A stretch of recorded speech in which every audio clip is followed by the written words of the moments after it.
B-2 split bomber दुनिया का ऐसा जहाज है जिसे चाह कर भी कोई मिसाइल तबाह नहीं कर सकता। देखने में बेशक ये एक फुटबॉल फील्ड जितना बड़ा लगता है, लेकिन दुश्मन के रडार पर ये सिर्फ और सिर्फ एक मक्खी जितना नजर आता है। चाहे कितना ही कॉम्प्लेक्स रडार नेटवर्क क्यों न हो, B-2 स्प्लिट बॉम्बर के लिए इसे चकमा देना बाएं हाथ का खेल है। $2 अरब की लागत से तैयार किया गया ये आज तक बनाया गया दुनिया का सबसे महंगा जहाज है। दूसरे जेट्स के मुकाबले में न सिर्फ खामोश बल्कि ये हीट सीकिंग मिसाइल्स के साथ साथ इंफ्रारेड गाइडेड मिसाइल्स को भी आसानी से धोखा दे सकता है। एक ऐसा जहाज जो चाहे तो दुनिया का नक्शा ही बदल सकता है। पर सोचने वाली बात यह है कि एक 52 मीटर चौड़ा जहाज आखिर रडार्स पर क्यों डिटेक्ट नहीं होता। B-2 बॉम्बर को बनाने के पीछे एक ऐसा वाकया है जिसने दुनिया भर में अमेरिका का सर शर्म से झुका दिया था। 1 मई 1960 पाकिस्तान में पिशावर एयरबेस से अमेरिका का Lockheed U-2 aircraft take off करता है। ये CIA के एक सीक्रेट मिशन पर सोवियत यूनियन की जासूसी करने जा रहा था। ये कोल्ड वॉर का दौर था जब अमेरिका और सोवियत यूनियन दोनों अपनी टेक्नोलॉजी के जरिए एक दूसरे को नीचा दिखाने की कोशिश कर रहे थे। अमेरिका को घमंड था कि उसका U-2 Lockheed spy plane 80,000 feet पे फ्लाई कर सकता है और इतने हाई एल्टीट्यूड पे कोई उसका कुछ नहीं बिगाड़ सकता। यूएस समझता था कि इतनी ऊंचाई तक USSR का कोई मिसाइल नहीं पहुंच पाएगा। पर जैसे ही ये जहाज सोवियत यूनियन की टेरिटरी में घुसा तो रडार ने फौरन उसे डिटेक्ट कर लिया। पहले तो उन्होंने कई फाइटर जेट्स भेजे और कई मिसाइल्स लॉन्च किए, लेकिन वाकई इतनी ऊंचाई पर हिट करना उनके बस में नहीं था। लेकिन फिर सोवियत यूनियन की मिलिट्री ने अपने S-75 डिवीना मिसाइल को प्लेन पे लॉक करके फायर कर दिया। इस मिसाइल के बारे में अमेरिका को भी पता था, लेकिन उनका ख्याल था कि सोवियत का S-75 भी इतनी ऊंचाई तक नहीं पहुंच सकेगा। पर उसके बाद जो हुआ वो अमेरिका के वहमो गुमान में भी नहीं था। S-75 ने 80,000 फीट पे उड़ते हुए U-2 लॉकहीड को इंतहाई परफेक्शन से हिट किया। प्लेन वहां के येकाटेरिनबर्ग नामी शहर के ऊपर गिरा और पायलट ने खुद को इजेक्ट कर लिया। शुरुआत में अमेरिका ने कहा कि ये नासा का वेदर रिसर्च प्लेन था, लेकिन जब सोवियत यूनियन ने कैप्चर किए गए पायलट और U-2 का सर्विलेंस इक्विपमेंट दुनिया के सामने रखा तो अमेरिका की पूरी दुनिया में बड़ी बदनामी हुई। इस वाक़े ने दोनों मुल्कों को ठीक ठाक सबक दिया। इसके बाद रशिया यानी सोवियत यूनियन ने अपने एयर डिफेंस पे काम करना शुरू कर दिया और अमेरिका ने ऐसी टेक्नोलॉजी पर जो रडार के सामने लिटरली इनविजिबल हो जाए। उस वक्त अमेरिका के पास B-52 बॉम्बर्स थे, लेकिन इस वाक़े के बाद ये बात कंफर्म हो गई कि रशियन टेरिटरी में दाखिल होने से पहले ही इसे गिरा दिया जाएगा। यानी अमेरिका चाह कर भी अपने न्यूक्लियर वेपन्स रशिया के खिलाफ इस्तेमाल नहीं कर सकता।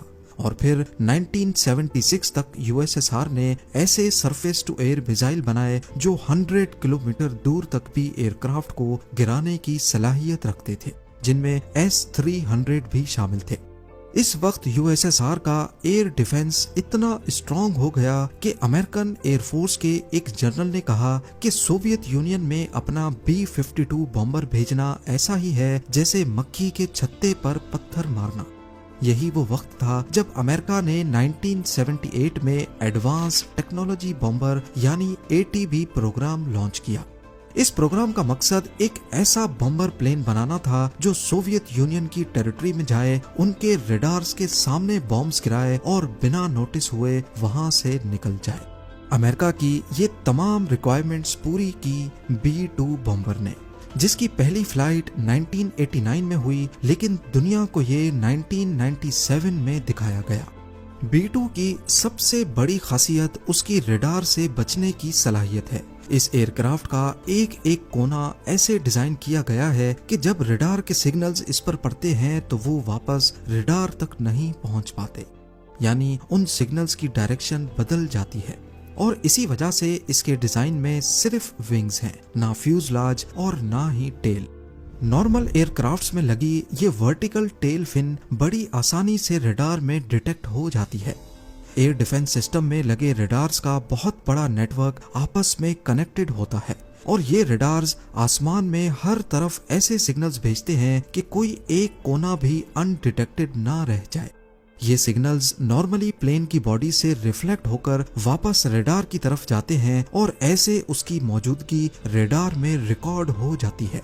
खासकर टेल फिन को बचाना नामुमकिन होता है क्योंकि ये साइड से दिखने पर रेडार्स के लिए एक मिरर का काम करती है। लेकिन B-2 स्पिरिट बॉम्बर की बॉडी ऐसे डिजाइन की गई है कि कहीं से भी रेडार का सिग्नल आए तो वो टकराने के बाद उसी डायरेक्शन में रिफ्लेक्ट नहीं हो पाएगा और इसी वजह से इसमें टेल रखी ही नहीं गई। इसका जिग-जैग डिजाइन सिग्नल्स को बिल्कुल ऑपोजिट डायरेक्शन में डिफ्लेक्ट कर देता है। B-2 बॉम्बर की कामयाबी के पीछे सिर्फ इसका डिजाइन ही नहीं बल्कि एक ऐसी कोटिंग भी है जो 100% रेडार के सिग्नल्स को अपने अंदर एब्जॉर्ब कर लेती है। यूएस ने एक ऐसी सीक्रेट कोटिंग बनाई है जिसकी डिटेल्स अभी तक दुनिया से छुपी हुई हैं और इसी कोटिंग की वजह से B-2 बॉम्बर रेडार पर 100% इनविजिबल हो जाता है। इसका रेडार क्रॉस सेक्शन हैरत अंगेज तौर पे सिर्फ 0.0001 स्क्वायर मीटर है, यानी इसे डिटेक्ट करने का मतलब है आसमान में किसी मक्खी को डिटेक्ट करना। कंपेयर किया जाए तो रेडार पर B-52 बॉम्बर एक 2 बेडरूम फ्लैट जितना नजर आता है, F-15 एक छोटे कमरे जितना, JF-17 एक सिंगल बेड जितना और रफाएल एक बड़े तकिए जितना नजर आता है। यानी B-2 बॉम्बर इन सब से 10 गुना बड़ा होने के बावजूद रेडार पर सिर्फ एक मक्खी जितना दिखता है। एविएशन सिक्योरिटी की दुनिया में इस टेक्नोलॉजी को स्टेल्थ कहा जाता है और इसकी बुनियाद B-2 बॉम्बर से ही रखी गई। B-2 स्पिरिट बॉम्बर में सिर्फ दुश्मन के रेडार से बचने की काबिलियत ही नहीं बल्कि इसका लो हीट सिग्नेचर इंफ्रारेड और हीट सीकिंग मिसाइल्स को भी चकमा दे सकता है। नॉर्मली एयर डिफेंस सिस्टम्स में इंफ्रारेड सर्वेलेंस सिस्टम्स भी होते हैं।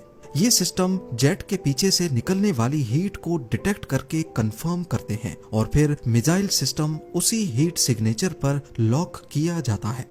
लेकिन B-2 बॉम्बर के इंजन इसकी बॉडी के अंदर छुपाए गए हैं। जेट इंजन में कंबस्शन होने के बाद गर्माइश डायरेक्टली बाहर नहीं निकलती बल्कि पहले उसे बाहर की ठंडी हवा के साथ मिक्स किया जाता है, जिसकी वजह से B-2 बॉम्बर अपने पीछे कोई हीट सिग्नेचर नहीं छोड़ता और यही चीज B-2 को दुनिया का सबसे कम हीट सिग्नेचर छोड़ने वाला एयरक्राफ्ट बनाती है। ये ऐसा ही है कि अगर एक F-16 jet infrared surveillance system में 100 किलोमीटर दूर से डिटेक्ट हो जाता है तो वहीं B-2 बॉम्बर जब तक 10 किलोमीटर की रेंज में नहीं आएगा डिटेक्ट नहीं हो पाएगा। पर ये इतना नीचे उड़ता ही नहीं जो कभी इंफ्रारेड रेडार पर भी डिटेक्ट हो सके। B-2 बॉम्बर हैरत अंगेज तौर पे 15,000 मीटर या फिर 50,000 फीट पे उड़ने की काबिलियत रखता है। इतनी ऊंचाई पर उड़ने की वजह से ये ना सिर्फ इंफ्रारेड रेडार से बच सकता है बल्कि ऊपर एटमॉस्फेयर पतला होने के बायस जहाज पर ड्रैग कम पड़ता है और फ्यूल एफिशिएंसी बेहतर हो जाती है, जिसकी वजह से ये और ज्यादा डिस्टेंस ट्रेवल कर सकता है। अपने फुल टैंक में B-2 बॉम्बर 11,000 किलोमीटर का डिस्टेंस बड़ी आसानी से तय कर सकता है। अब यहाँ आपको लग रहा होगा कि इसका रेडार और इंफ्रारेड सर्वेलेंस सिस्टम पे नजर न आना शायद यही इसकी खास बात है, लेकिन नहीं। B-2 बॉम्बर को असल स्टेल्थ बॉम्बर बनाता है इसका ECM यानी इलेक्ट्रॉनिक काउंटर मेजर्स। B-2 के अंदर हाई टेक ECM सिस्टम्स लगे हुए हैं जो पहले ये देखते हैं कि दुश्मन के रेडार की क्या फ्रीक्वेंसी है, फिर उसी फ्रीक्वेंसी पे झूठे सिग्नल्स भेजते हैं जिससे रेडार पर B-2 की गलत लोकेशन शो होती है या फिर 20 अलग अलग लोकेशंस पर B-2 नजर आने लगता है जबकि असल में वो सिर्फ एक जगह ही होता है। ये सिस्टम रेडार के सिग्नल को रिकॉर्ड करता है और उसे मॉडिफाई करके वापस भेज देता है। रेडार को लगता है कि ये सिग्नल जेन्युइन है पर असल में वो झूठ होता है। और सबसे मजे की बात, ये ECM सिर्फ उसी रेडार को गलत सिग्नल भेजता है जिसने उसे डिटेक्ट किया हो, ताकि दुश्मन को लगे कि शायद रेडार में कोई नॉइज या एरर आया है। अगर तमाम ही रेडार्स में गलत सिग्नल भेजे जाएंगे तो दुश्मन को शक हो सकता है। B-2 बॉम्बर की बॉडी में ज्यादातर कार्बन ग्रेफाइट कंपोजिट मटेरियल का इस्तेमाल हुआ है। इस जहाज को टुकड़ों में बनाया गया और फिर इस तरह जोड़ा गया जैसे स्विस वॉच मेकर हर पुर्जे को पूरी परफेक्शन से जोड़ता है। अब आते हैं इसके पे लोड पर। ये हैरानकुन तौर पे 18,000 केजी का बारूदी मवाद उठा सकता है, यानी करीब 15 गाड़ियों का लोड। ये अपनी बैली के अंदर 80 जेडैम्स छुपा सकता है, जो कि जीपीएस गाइडेड बॉम्ब्स होते हैं, 16 B-83 न्यूक्लियर बॉम्ब्स और 16 AGM-158 जैसम मिसाइल्स, जो कि स्टेल्थ क्रूज मिसाइल्स होते हैं। ये बॉम्ब्स B-2 के इंटरनल बे के अंदर फिट किए जाते हैं और दरवाजा बंद हो जाता है ताकि फ्लाइट के दौरान स्टेल्थ बरकरार रहे। रेंज की बात की जाए तो ये अमेरिका से रशिया जाकर वापस आ सकता है, और अगर हवा में ही रिफ्यूलिंग की जाए तो B-2 बॉम्बर दुनिया के किसी भी कोने तक जा सकता है। अफगानिस्तान वॉर के दौरान B-2 बॉम्बर ने यूएसए में मिजोरी एयरफोर्स बेस से टेक ऑफ किया। 9,500 किलोमीटर का फासला तय करके अफगानिस्तान में बॉम्बिंग्स की और बिना लैंड किए वापस चला गया। इस दौरान बीच में सिर्फ एक मिड एयर रिफ्यूलिंग की जरूरत पड़ी। इस पूरे मिशन में B-2 बॉम्बर लगातार 45 घंटों तक फ्लाई करता रहा और किसी एक भी रडार पर यह नमूदार ना हो सका। इसके अलावा 1999 में ऑपरेशन अलाइड फोर्स के दौरान भी इसे सर्बिया में बॉम्बिंग्स के लिए इस्तेमाल किया गया। 2003 में ऑपरेशन इराक फ्रीडम और 2011 में ऑपरेशन ओडेसी डॉन में भी B-2 ने लीबिया में बॉम्बिंग्स की। B-2 स्प्रिट बॉम्बर किसी भी मौसम में और किसी भी कंडीशन में फ्लाई कर सकता है। बेशक जीपीएस सैटेलाइट्स ही तबाह क्यों ना हो जाएं, अपने बैकअप सिस्टम्स को इस्तेमाल करते हुए ये स्टार्स को देखकर भी खुद उड़ता रहता है। इसमें लगे हाई टेक सोनार कैमराज B-2 बॉम्बर को दुनिया का सबसे बड़ा ऑब्स्टिकल अवॉइडेंस प्लेन बनाते हैं। ये अपने आप टेरेन को आइडेंटिफाई करके उसके हिसाब से फ्लाई करता रहता है। अब क्योंकि ये एक बहुत बड़ा विंग है और इसमें कोई टेल, रडर या एलिवेटर नहीं होते, तो इसकी स्टेबिलिटी इतनी परफेक्ट नहीं है कि पायलट इसे बिना कंप्यूटर की मदद के उड़ा सके। इसमें लगा है दुनिया का सबसे कॉम्प्लेक्स कंप्यूटर सिस्टम, जो हर वक्त इसकी रोल और पिच मूवमेंट को एडजस्ट कर रहा होता है। पायलट सिर्फ कंप्यूटर को कमांड देता है कि टर्न करना है, उसके बाद कंप्यूटर खुद ही जहाज को पायलट की जरूरत के मुताबिक टर्न करता है। अब जाहिर है इतना एडवांस्ड और दुनिया का सबसे सिक्योर्ड प्लेन काफी महंगा भी होगा। आज तक सिर्फ 21 B-2 बॉम्बर्स ही तैयार किए गए हैं और सिर्फ एक जहाज $2 अरब की लागत से तैयार किया गया है, यानी काफी कंट्रीज की जीडीपीज B-2 बॉम्बर की कीमत से कम है। ये सारे जहाज सिर्फ अमेरिका के पास हैं और अभी तक अमेरिका का ये टेक्नोलॉजी बेचने का कोई इरादा नहीं है। इसके अलावा फ्यूल की भूख ऐसी कि सिर्फ 1 घंटे में ये $1.5 लाख का फ्यूल पी जाता है। वहीं एक नॉर्मल कमर्शियल जेट 1 घंटे में $10,000 का फ्यूल पीता है। B-2 बॉम्बर की मेंटेनेंस भी किसी आम जहाज से बहुत अलग है। हर फ्लाइट के बाद पूरे जहाज को सॉफ्ट वॉश किया जाता है और इस पर दोबारा से सीक्रेट स्टेल्थ कोटिंग की जाती है।